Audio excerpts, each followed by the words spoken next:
Este é o Olhar Geográfico. Seja bem-vindo. Neste vídeo, analisaremos alguns dos principais conceitos da geografia. Hoje, destacaremos o território. A palavra território, muitas vezes é associada à lógica política. Quer dizer, o controle de um governo sobre um país. Como, por exemplo, os territórios nacionais, representados neste mapa. Nesta situação, a área do espaço geográfico, controlada por algum tipo de governo, é denominada de território de Estado. Por sua vez, o poder do Estado pode ser dividido internamente em estados, municípios, distritos, entre outros. O território pode ser entendido como uma base física. Sobre ele, são estabelecidas várias relações, sobretudo, as de poder. Trata-se de uma fração do espaço geográfico, delimitado e apropriado, a partir de critérios jurídicos, políticos, econômicos, ou a partir de aspectos culturais. Como, por exemplo, as terras indígenas no Brasil. Importantes para a preservação ambiental e para a reprodução física e cultural, assim como para a manutenção dos costumes e tradições dessas comunidades. Com base em fundamentos políticos e administrativos, os territórios nacionais estão separados por demarcações denominadas de limites. Muitos desses limites foram estabelecidos com base em condições naturais, como, por exemplo, o leito de um rio, ou a partir das formas do relevo. Outros foram estabelecidos a partir de linhas imaginárias. Em muitos desses casos, as linhas imaginárias são indicadas com marcos artificiais, como monumentos, ou até mesmo com a cerca ou muros. Dentro de um território nacional, podem surgir outras formas de territórios. São aqueles espaços controlados por agentes ou grupos que não compõem, de modo oficial, os governos federal, estadual e municipal. São, na verdade, territórios e poderes à parte. Um exemplo disso são as áreas controladas pelos traficantes de drogas. De modo geral, esses grupos praticam estratégias e técnicas policiais ou militares para atingir seus objetivos. Olá, alunos do 8º ano, tudo bem? Sou a professora Maria Angelica. Estou de volta para darmos continuidade às nossas aulas de geografia. Essa semana teremos os seguintes temas.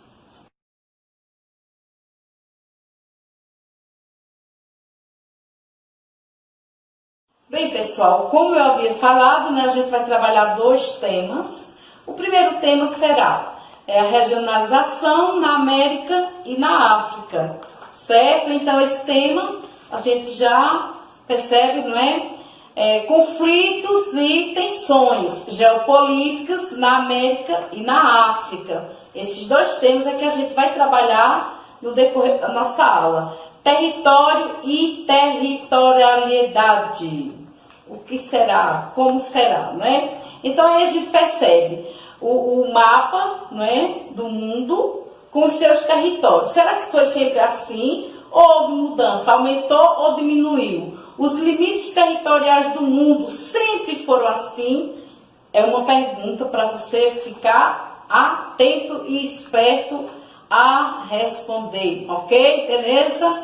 Vamos lá. Aí a gente vê nesse próximo slide a Bolívia, né? A Bolívia, ela sempre foi assim ou ela foi diminuindo, pessoal? Veja como ela está pequena, não é? A gente percebe aí que os outros países foram se apropriando e ela diminuindo. Então a gente tem aí indagações. O que aconteceu com o território ao longo do tempo? Quais foram os motivos?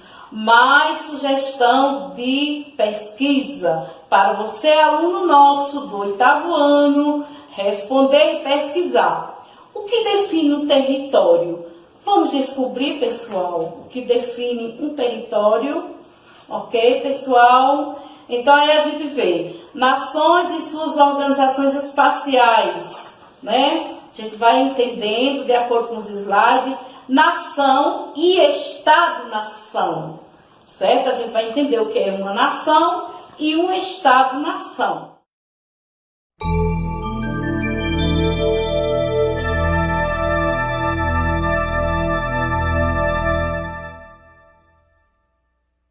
O que é Estado?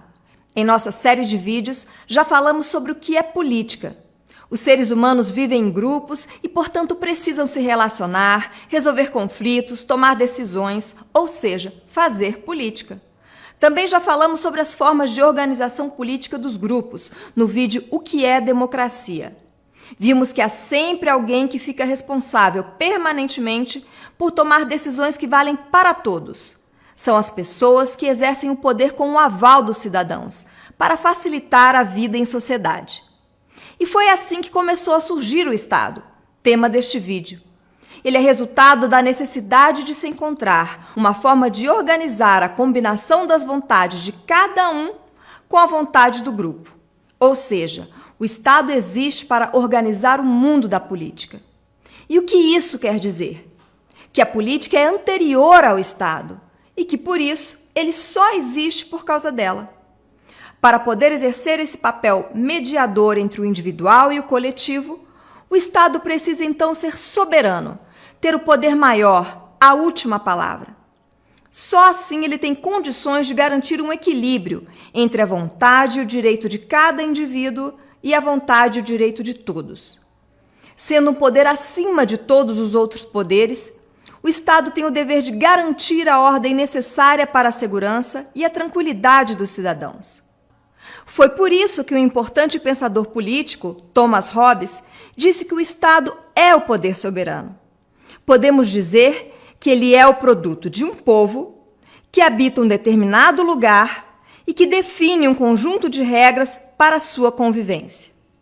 Para que exista um Estado, é preciso, então, uma unidade de comando, onde ele é o poder soberano, uma territorialidade ou o lugar em que ele acontece, e ainda um grupo de pessoas que assume o compromisso de respeitar normas válidas para todos, como as constituições e as leis que conhecemos. Agora, é importante não confundir Estado com governo, porque o governo é constituído pelas pessoas que ocupam, por um tempo, as posições e os cargos do Estado. Reis, presidentes, governadores, por exemplo. Mas o Estado existe para além dos governos. Os governantes entram e saem, mas o Estado permanece sempre. Os governantes, aqueles que tomam as decisões pelo grupo, passaram a ser conhecidos como políticos, porque se ocupam da arte do governo, como dizia Aristóteles. De algum modo, todo governante se relaciona e presta contas à sociedade que governa, porque ele está justamente inserido em um Estado, que incorpora as regras pelas quais se pode governar. Além dos governantes, que são os políticos, o Estado desenvolveu uma estrutura para viabilizar as várias necessidades coletivas da sociedade. E essa estrutura recebe o nome genérico de burocracia, que será tema de um dos próximos vídeos. As pessoas que atuam na burocracia do Estado são os servidores públicos. Então, como podemos resumir tudo isso ao final? O Estado é uma comunidade de pessoas que se organiza politicamente em um território definido, com leis válidas para todos os membros do grupo. Ah, e não esqueça, a direção do Estado está nas mãos dos governantes e o funcionamento do Estado se dá por meio dos órgãos e instituições públicas. Até a próxima!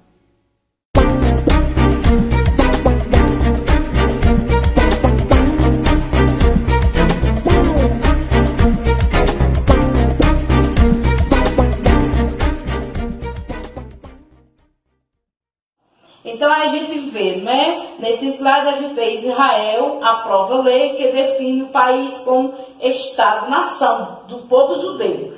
Mas em cima a gente vê que Bolsonaro diz que não reconhece a Palestina como uma nação. E aí, vocês sabem o significado desses conceitos?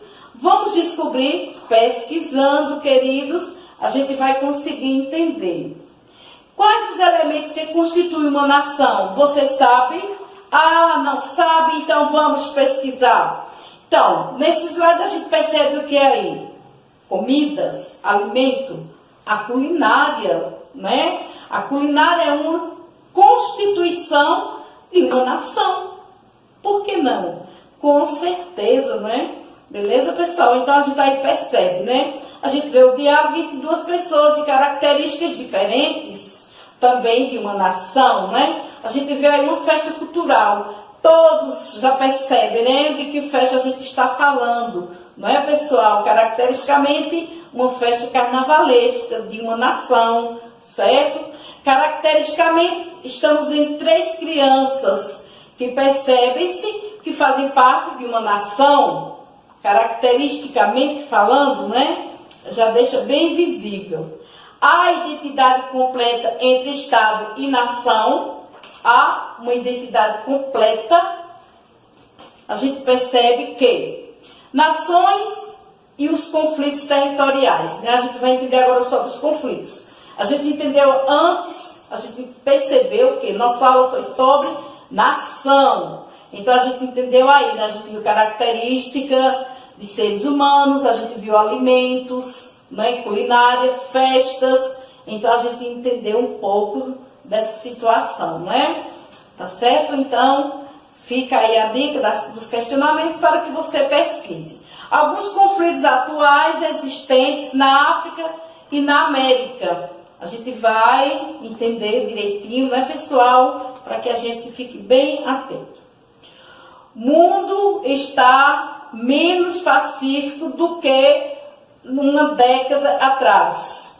Mostra o índice global. Então, aí a gente percebe, através desse gráfico, que o mundo está em declínio, né, pessoal? A gente vê que sobre quais conflitos atuais você ouviu falar. Então, quer dizer, pessoal, por que o mundo está em conflito? O que acontece?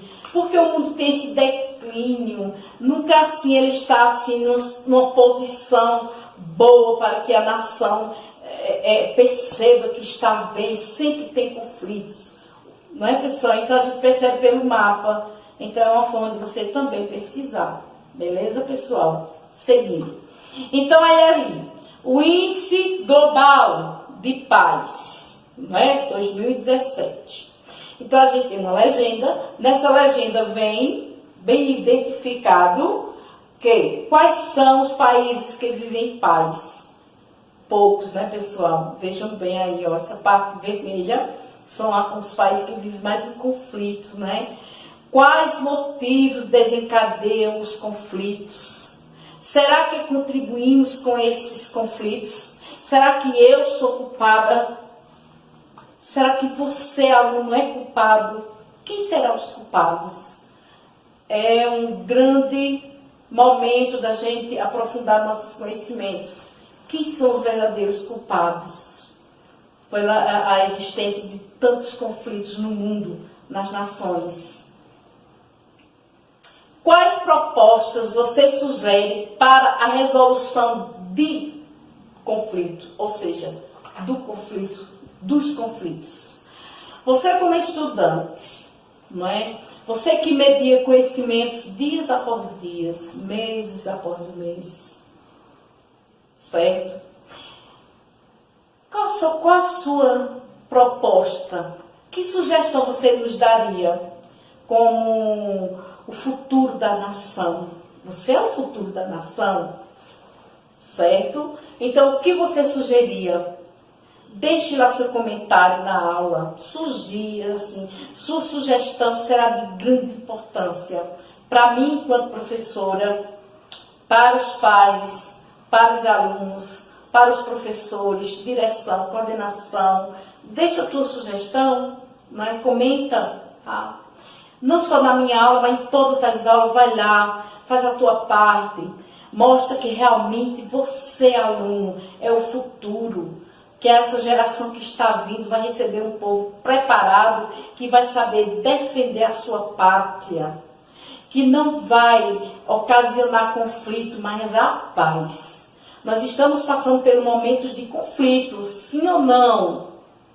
Responda, sim ou não? Que conflito é esse? Quem seriam as pessoas indicadas para ajudar as nações? Essas pessoas estão fazendo de fato, o que deve ser feito, ou está gerando mais conflito para mim e para você? Vamos pensar nisso? Bons estudos, nos veremos. Obrigada.